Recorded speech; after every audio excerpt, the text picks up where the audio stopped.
မောက်ဆုံးခါဘလိုမျိုးပိန်ပြီးတော့မှပိုက်မှစီအခေါင်များတဲ့တူရှိလားရင်တော့ဆိုလို့ရှိရင်သူတို့မျိုး crop top လေးတွေဆိုလို့မရအောင်တော့ပိုက်မှအစီ3ထည့်လောက်တော့မှရှိတဲ့အတွက်ကြောင့်မလို့ဒီလိုမျိုးအင်ဂျီလေးဝစ်ချင်တဲ့နေ့ဆိုလို့ရှိရင်ဘာမှမစားဘဲနဲ့နေရတာပေါ့နော်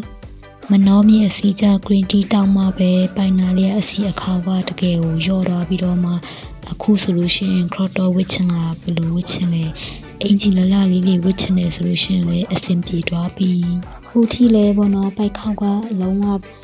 ဝမရှိတော့မဟုတ်ပင်နဲ့နည်းနည်းတော့ကြံပါသေးတယ်တစ်ထည့်လောက်ပေါ့နော်ဒါပေမဲ့လည်းဒီအခုဆိုလို့ရှိရင်မနှောမီတကယ်စီကြမှန်းပြီးတော့တရက်ကို2ကြိမ်တစ်ခါတလေလေးမနက်နေ့လေညဆိုပြီးတော့မှဆွဲတောက်ပေးနေပြီးအရန်ကိုကောင်းလို့ပေါ့နော်တကယ်လို့အစီကြချင်တဲ့သူဘယ်ဟာတောက်အစီရမကြဘူးဆိုတဲ့သူတွေစမ်းတောက်ကြည့်ပါနေ့တိုင်းပုံမှန်လေးတောက်ပေးဖို့တော့လိုမယ်နော်